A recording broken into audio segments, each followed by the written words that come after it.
जय सिया राम।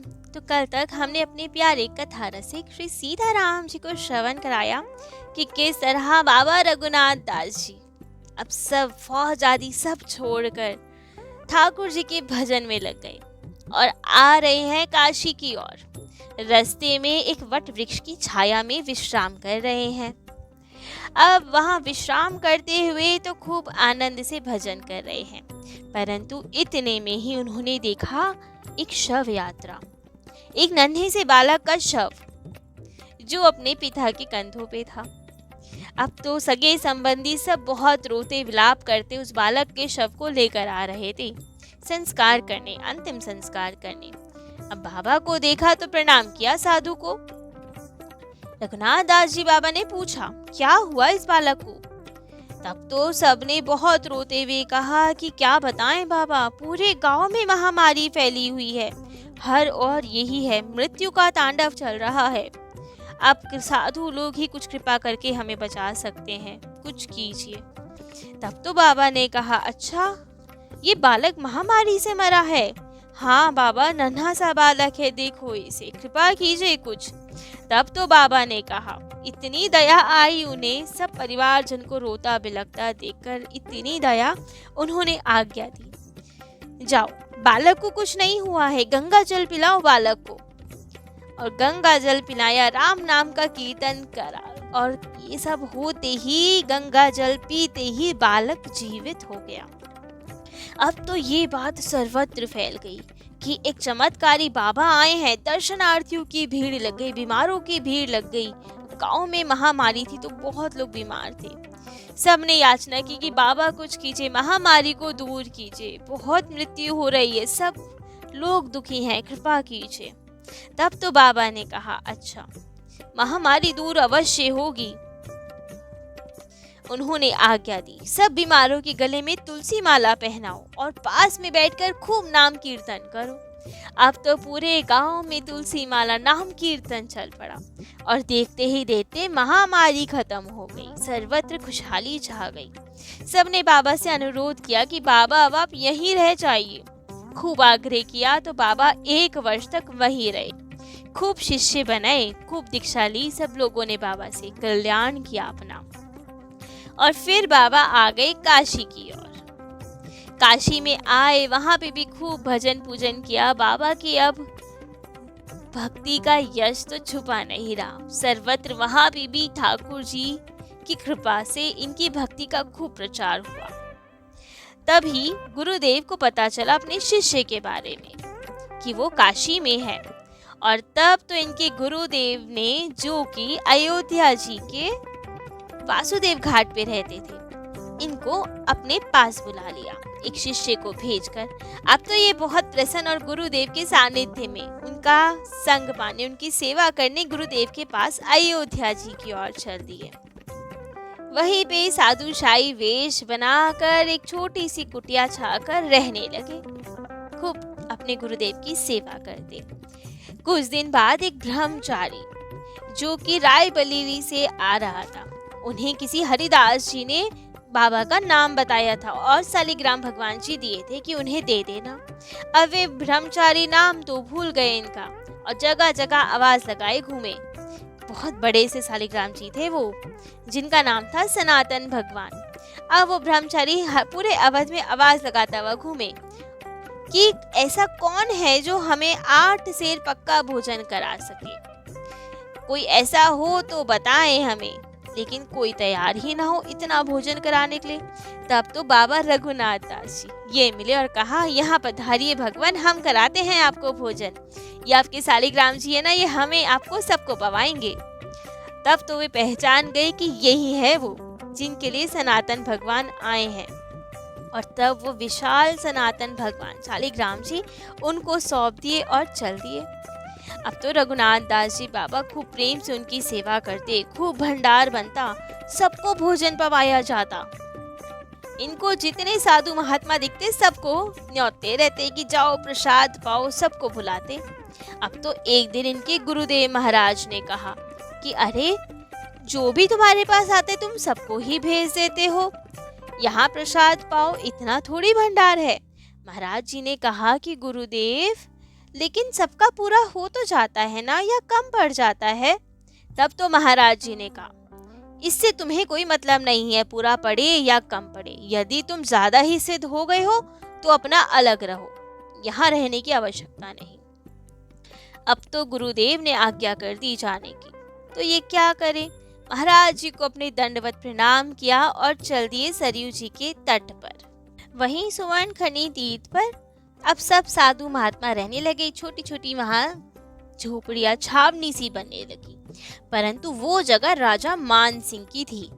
अब तो कुछ लोगों ने मान सिंह जी को भड़काया और कहा कि एक संत हैं बाबा रघुनाथ दास जी, वो तो आपकी जगह पे कब्जा कर रहे हैं, धीरे धीरे अपना सब वर्चस्व वहाँ फैला रहे हैं।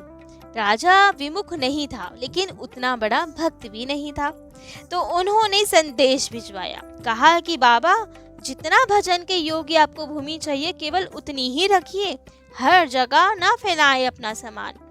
तब तो इन्होंने उत्तर दिया कि हमें भजन के लिए तो मात्र एक छोटी सी कुटिया ही चाहिए, लेकिन और भी तो संत है, बहुत संत हैं हमारे साथ, भक्त लोग हैं, उनको भी व्यवहार के लिए भूमि चाहिए थी, इसलिए ही यहाँ रह रहे थे। लेकिन अब इतना कहकर तो बाबा ने वो जगह छोड़ दी और कहा, राजा चाहे तो इसे भी ले ले, हमें नहीं चाहिए उनकी भूमि। और अब वहां से छोड़कर अयोध्या छोड़कर मंडना गांव आ गए। अब तो इससे राजा को बहुत दुख हुआ कि एक संत भजन कर रहे थे और हमारे कारण उन्हें जाना पड़ा, अयोध्या जी छोड़कर जाना पड़ा। अपने खूब सेवकों को भेजा, बार बार संदेश भिजवाए, उन्हें बुलाने का आग्रह किया, लेकिन बाबा ने किसी का निवेदन नहीं माना। तब तो राजा स्वयं 3 भाव लेकर, हृदय में विनम्रता लेकर उनके चरणों में गया, खूब उनसे विनय की, खूब प्रार्थना की, क्षमा भी मांगी कि बाबा हमसे भूल हुई, हम नहीं समझ पाए, और उन्हें अब साथ लेने आने के लिए आग्रह किया। उनके लिए अब चरणों में खूब चांदी के सिक्के चढ़ाए, भंडारे का अनुरोध किया और वापस अयोध्या जी आने का निवेदन किया। तब तो बाबा ने वो स्थान तो नहीं, लेकिन सरयू जी के निकट जो माझा स्थान था वहां अपना निवास स्थान बनाया, वहां छावनी छाने लगे। लेकिन वो जगह ऐसी थी कि वहां अब इनके दर्शन के लिए किसी को जाना हो तो नाव से जाना पड़ता था, क्योंकि आसपास सरयू मैया थी। लेकिन अब ये वहीं रहे। लेकिन अब इनकी भक्ति का, इनकी सिद्धि का हर और प्रचार हो गया था। सबको पता था ये कितने अच्छे संत हैं, सब जगह इनका भोज भंडारा चलता रहता था। सब दीन दुखियों को खूब प्रेम से ये भोजन पवाते थे, प्रसाद पवाते थे।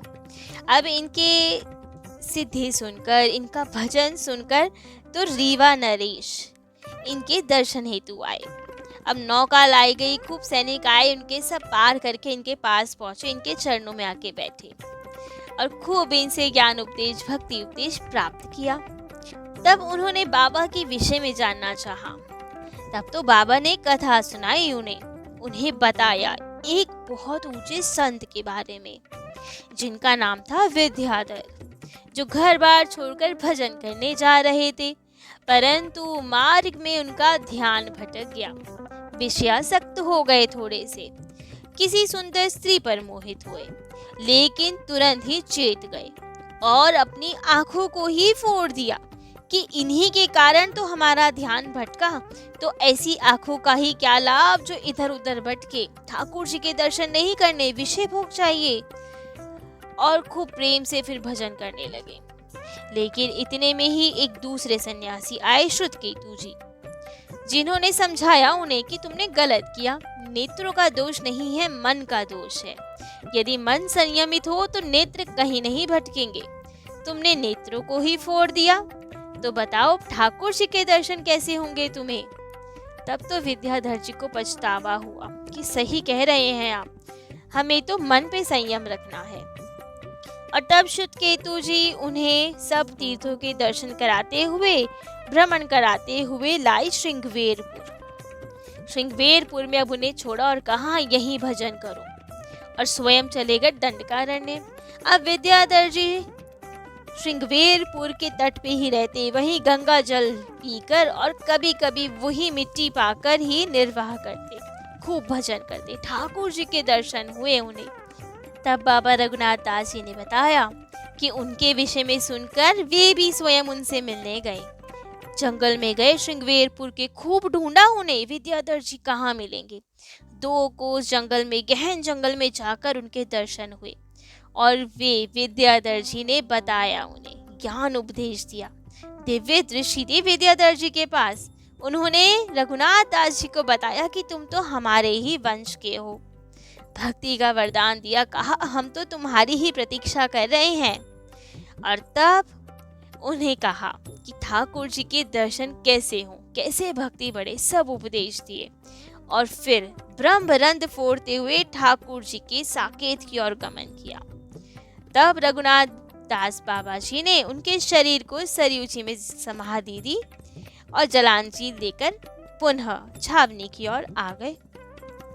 अब ये सब कथा सुन के राजा नतमस्तक। लेकिन इतने में ही अचानक रीवा से संदेश आया, पत्र आया कि राजा की संतान जो राजकुमार है वो बहुत बीमार है, अत्यंत गंभीर स्थिति है उसकी। राजा तो सुनकर बहुत दुखी, बाबा के चरणों पकड़ के खूब रोया कि बाबा ये क्या हो गया, हमारा पुत्र इतना बीमार हो गया, बचने की संभावना नहीं, पत्र आया है, क्या करें हम। खूब रोए। तब तो बाबा ने ठाकुर जी का ध्यान लगाया, उनके चरणों में प्रार्थना की और ठाकुर जी की आज्ञा के बाद कहा राजा से, चिंता मत करिए, कल ही तुम्हें दूसरा पत्र मिलेगा जिसमें तुम्हारे पुत्र के सकुशल होने का समाचार आएगा। खूब भजन करो तब तक। राजा भी भजन में लग गया और अगले दिन जैसे बाबा ने कहा वैसा ही पत्र आया और बताया गया कि अब राजकुमार स्वस्थ है। तब तो राजा ने खूब सुंदर भंडारा किया, 3000 लड्डुओं का भंडारा किया। उस समय तो बहुत होते थे 3000 रुपए भी। 3000 रुपए के लड्डू बनवाए, सब संतों को पवाए, हर एक लड्डू पे चांदी के सिक्के रख के बांटे। और जाते समय जब बाबा से आज्ञा मांगने आए तो उनके चरणों में 2000 रुपए अर्पण करके, चांदी के 2000 रुपए अर्पण करके वापस रीवा की ओर प्रस्थान किया। ऐसे ही खूब लोग, खूब संत, दिव्यजन सब ठाकुर जी की कृपा से बाबा के सानिध्य में रह के खूब भजन पूजन करते, सबके हृदय में श्रद्धा भक्ति बढ़ती जाती। एक दिन ऐसे ही फैजाबाद के डिप्टी मजिस्ट्रेट इनके दर्शन करने आए। अब इनका स्थान तो ऐसा था कि नाव से पार करके जाना पड़ता था और फिर इनके स्थान पे पहुंचते थे। तो अब जैसे ही वे आ रहे थे, नाव से उतर ही रहे थे कि पैर फिसल गया कीचड़ में और गिर पड़े। पूरे अंग में कीचड़ लग गई, रच लग गई, लेकिन फिर भी परवाह नहीं की। बाबा के चरणों में आकर प्रणाम किया और फिर निवेदन किया, कहा कि बाबा आज आपसे एक निवेदन करना है, कृपा कर हमारी इच्छा को स्वीकार करें, अनुमति दें। तब बाबा ने कहा, कहिए क्या चाहते हैं आप। तब तो मैजिस्ट्रेट ने कहा कि आपके जितने भक्त यहाँ आते हैं, ठाकुर जी के भक्त आते हैं, बहुत कष्ट पा रहे हैं, नाव से पार आना पड़ता है, वहाँ कीचड़ होती है, गिर सकते हैं, चोट लग सकती है, तो कृपा करें जहाँ आपकी पहले छावनी थी वहीं पे छावनी छाइए। खूब आनंद से वहाँ सबको सुविधा होगी दर्शन करने के लिए, अब कृपा कीजिए आप।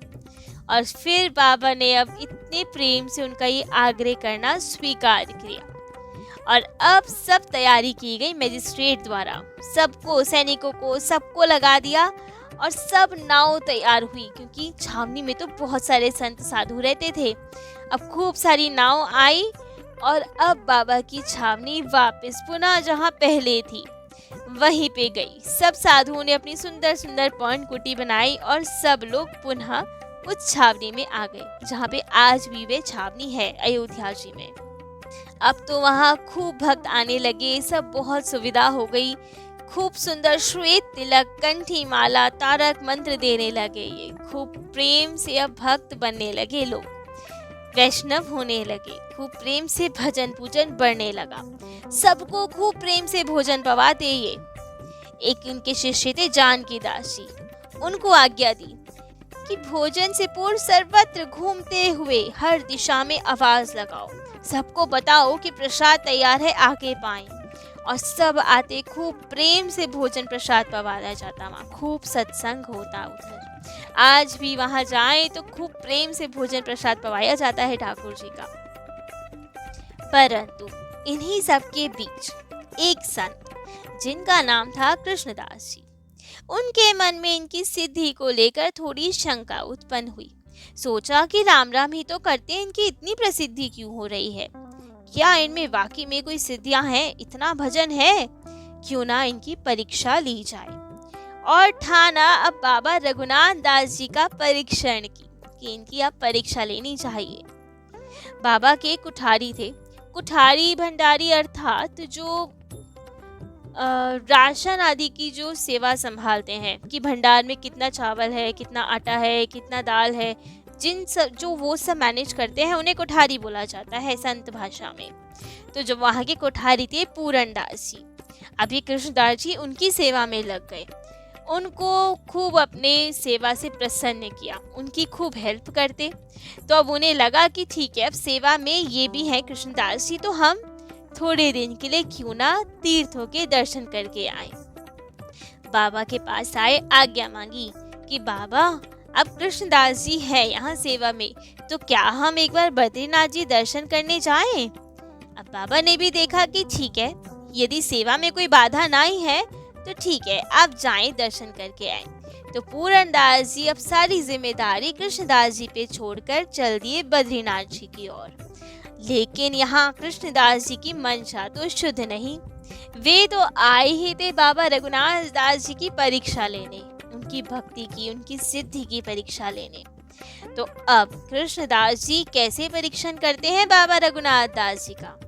कहीं कुछ अपराध तो नहीं कर बैठते? तो होता क्या है, क्या रहती है परीक्षा, कैसी रहती है परीक्षा, ये सब हम अपने कथा रसिक श्री सीताराम जी को कल श्रवण कराएंगे। आज के लिए इतना ही। जय जय श्री सीताराम।